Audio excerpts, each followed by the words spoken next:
घर में ऐसा हुआ है कि मैं क्या बताऊँ। बार बार गुंडे लोग आके धमकी देते हैं, बंदूक दिखा रहे हैं, चाकू दिखा रहे हैं, डंडे इतना मारे थे कि उनको क्या मैं बताऊँ। अभी पिछले मेरे पास ये जब मारे थे घर किधर गया बुलडोजर, मेरे को तो ये पूछना है क्योंकि हमेशा न्यूज़ पे देखेंगे तो यूपी में इधर बुलडोजर चला उधर आज किधर गया बुलडोजर, मेरा तो यही क्वेश्चन है। वो कहते हैं ना कि बाप ने बड़ा भैया सबसे बड़ा रुपया, जहाँ से उनको मिल रहा है उसी का सपोर्ट प्रशासन कर रहा है। प्रशासन ऐसा खड़ा होकर जमीन को पे बाउंड्री लगवाया।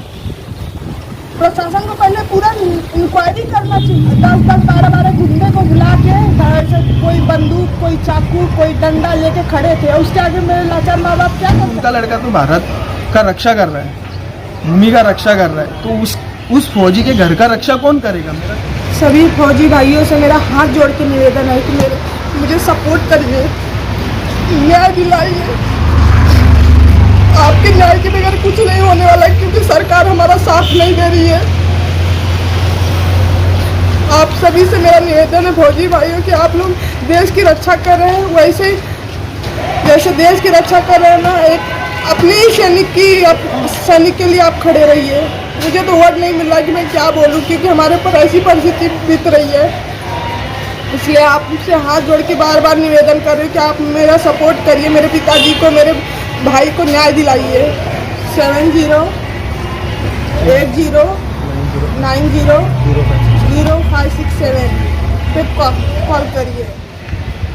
इंडियन आर्मी ऊन, वारा, पाऊस, धर्म, जात, राज्य यांची तमा न बाळगता फक्त देशवासियांसाठी अहोरात्र मेहनत करते। आपल्या परिवाराचं काय, सण उत्सवाचं काय याची कुठलीही तमा न बाळगता इंडियन आर्मी 24 तास 12 महिने आपल्या देशसेवेसाठी, जनसेवेसाठी सादर करते। परंतु त्यांच्या कुटुंबावर आज जर आपण पाहिलं तर अतिशय बेघर व्हायची वेळ आली। एक असंच कुटुंब आपल्यासोबत आहे, आपण त्यांच्या प्रतिक्रिया जाणून घेऊयात। खरं तर हे प्रकरण यूपीचं आहे, परंतु हा जवान फक्त यूपीसाठी नाही तर संपूर्ण भारत देशासाठी सेवा करतोय। तर एक असंच कुटुंब आहे, आपण त्यांच्याकडून प्रतिक्रिया जाणून घेऊया। नेमकं वाद काय आहे आणि नेमका काय आहे प्रकरण। स्वागत है आपका ठलक वार्ता में। क्या कहना चाहोगे? यूपी का आपके भाई है जो देश के लिए सेवा कर रहे हैं और उनके परिवार को आज धमकाया जा रहा है। मतलब जो इंसान देश के लिए लड़ रहा है आज उसके लिए लड़ने की नौबत आई है। क्या है पूरा मसला? नमस्कार, मैं ये उस आर्मी की बहन बोल रही हूँ। मेरे घर में ऐसा हुआ है कि मैं क्या बताऊँ। बार बार गुंडे लोग आके धमकी देते हैं। मेरे पिताजी घर में बूढ़े माँ बाप हैं। मेरे भाई आर्मी बीएसएफ में है जो इस समय जम्मू कश्मीर उरी बॉर्डर पे तैनात है और वो अपने काम के सिलसिले की वजह से इधर आ नहीं सकते। और मेरे बड़े पापा के लड़के जो है वो भाई लोगों में शामिल है। वो आके अपने उनकी प्रॉपर्टी को बार बार उनको पहले धमका रहे हैं, मार रहे हैं। कितनी मैंने एक्शन भी लिया था इस चीज़ का, मगर अब सरकार ने इसका कोई कुछ नहीं दिखाया कि क्या मेरे एक्शन का क्या प्रूफ निकला है। मेरे पास प्रूफ भी है। मैंने अपने दिल्ली सरकार, यूपी सरकार, चीफ मिनिस्टर, अपनी सब जगह मैंने गुहार लगाई, मगर इसका मुझे कोई मसला नहीं मिला कि इसका क्या हल निकला। कुछ भी नहीं। फिर शांत हार के बैठ गई। मेरे पिताजी भी सब जगह दौड़ गए, उनके हाथ से कागज़ भी फेंक दिए गए। अभी ज़्यादा हो रहा है। ये उत्तर प्रदेश के कौन से जिले का मसला है, कौन से गांव का? उत्तर प्रदेश के जौनपुर जलालपुर क्षेत्र से है। जिला जौनपुर है, छितौना गाँव का नाम। जलालपुर क्षेत्र, गांव छितौना दुबेपुर से है।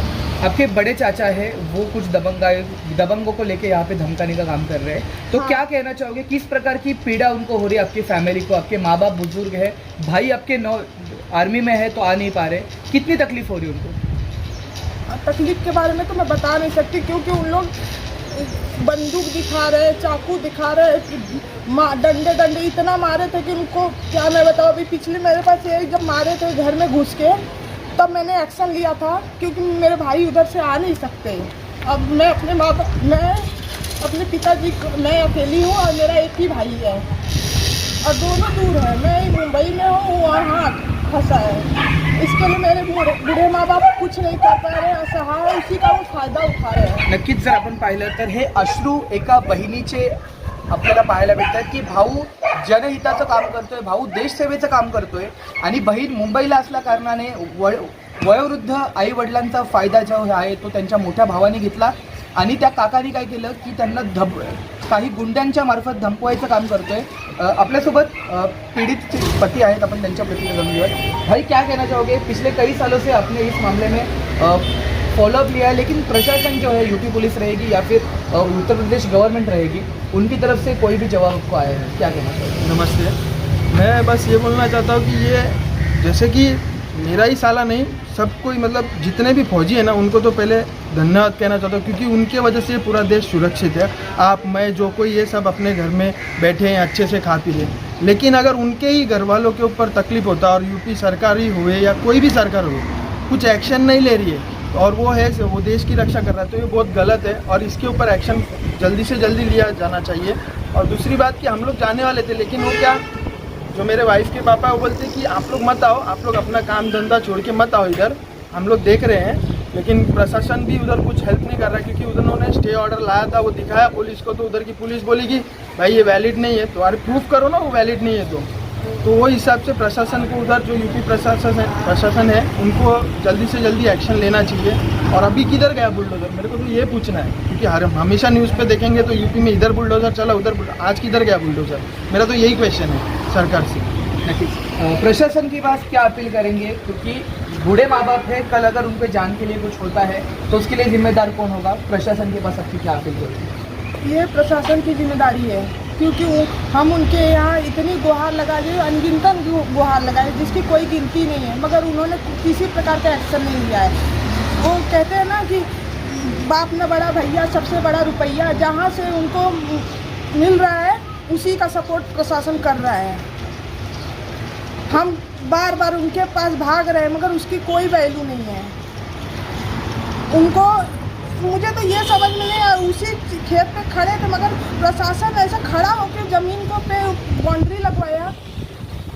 प्रशासन को पहले पूरा इंक्वायरी करना चाहिए, पूरे कागज हमारे पास भी प्रूफ है ना, उसके बिना इंक्वायरी के उन्होंने ऐसा कैसे किया। पिताजी के हाथ से वो पेपर ऐसा फेंक दे रहे हैं कि तुम्हारे पेपर मायने नहीं है, यानी कि वो कुछ तो दम है ना उनके में। उन्होंने 10-10, 12-12 गुंडे को बुला के ऐसे कोई बंदूक, कोई चाकू, कोई डंडा लेके खड़े थे, उसके आगे मेरे लाचार माँ बाप क्या कर सकते हैं। बस इधर से उधर भाग रहे थे, पुलिस स्टेशन से घर पे, पुलिस स्टेशन, फिर घर से पुलिस स्टेशन, पूरे दिन यही लगा है। और इतने में तो उन्होंने 50-60 लेबर लगा के काम करवा लिया। और इधर मुद्दा जगह का नहीं है, मेन मुद्दा क्या है, क्योंकि उनका बेटा है, जैसे मेरा साला वो है आर्मी में, वो उधर है, हम इधर हैं, मैं उनका दामाद हूँ, ये मेरी वाइफ है, उनकी बेटी है, और वो अकेले उधर। हम ज़मीन ये सब चीज़ तो क्या कोई ऊपर लेके जाने वाला है। दूसरी बात कि कल को उनको कुछ जान को खतरा का, तो इसका जिम्मेदारी कौन लेगा, क्योंकि उनका लड़का तो भारत का रक्षा कर रहा है, भूमि का रक्षा कर रहा है, तो उस फौजी के घर का रक्षा कौन करेगा। मेरा तो भी ये भी एक सवाल है कि उसी फौजी का नहीं, हर फौजी के घर के रक्षा करने का ये दायित्व किसका है, ये मेरे को जानना है।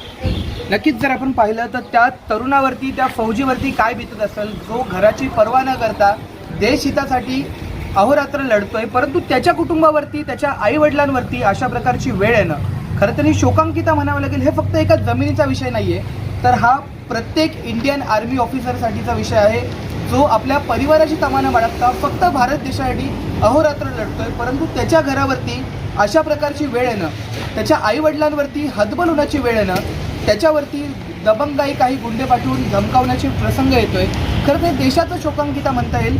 असं असेल तर इथून पुढे कुठलाही तरुण जो आहे तो भारतीय सेवेसाठी पुढे येणार नाही, कारण तोही म्हणेल की मी जेव्हा देश सेवेसाठी पुढे जाईल तेव्हा माझ्या परिवारावरती देखील अशी वेळ येऊ शकते। तर आज गरज आहे संपूर्ण उत्तर प्रदेश प्रशासनाला, पोलीस प्रशासनाला, की त्यांनी हे समजून घेतलं पाहिजे की एक तरुण जेव्हा देश सेवेसाठी या देशाच्या पातळीवरती अहोरात्र मेहनत करतो आणि त्याच्याच परिवाराला जर कोणी धमकावतंय, जर कोणी धमकी देतंय, तर अशा वेळी प्रशासनाचं पहिलं कर्तव्य बनतं की त्यांनी त्या तरुणांच्या कुटुंबासोबत लढलं पाहिजे, ना की दबंग गुंडांसोबत। प्रशासनाला देखील आमचे आवाहन असेल की लवकरात लवकर तुम्ही याचा न्याय मिळवून त्या कुटुंबावरती जी वेळ येते ती वेळ तुम्ही थांबवली पाहिजे आणि येणाऱ्या काळामध्ये अशी घटना जी आहेत ते उत्तर प्रदेशमध्ये वारंवार घडतात. खरं तर उत्तर प्रदेश पोलीस पाहिलं आपण किंवा सरकार पाहिलं तर ते कुठेही अनधिकृत बांधकाम झालं की त्वरित बुलडोझर चालवतं. परंतु आत्ता कुठे गेलं हे प्रशासन, आता कुठे गेला तिकडचा कानून कायदा, असा जो प्रश्न आहे तो पीडित कुटुंब विचारतंय. आता प्रशासन त्याला न्याय देतं का हे देखील पाहणं महत्त्वाचं ठरणार आहे. आणि त्या वृद्ध आईवडिलांसोबत जर काही वाईट झालं तर त्याला जिम्मेदार कोण, असा प्रश्न जो आहे तो ही भगिनी आपल्याला विचारताना पाहायला मिळते. खरं तर अश्रू अनावरत एक फौजी देशासाठी लढतोय आणि त्याच्याच कुटुंबावरती बेघर व्हायची वेळ आली. तुर्तास इतकंच. व्हिडिओ जर्नलिस्ट राहुल साळवेसोबत मी अनिकेत, ठळक वार्ता, बदलापूर.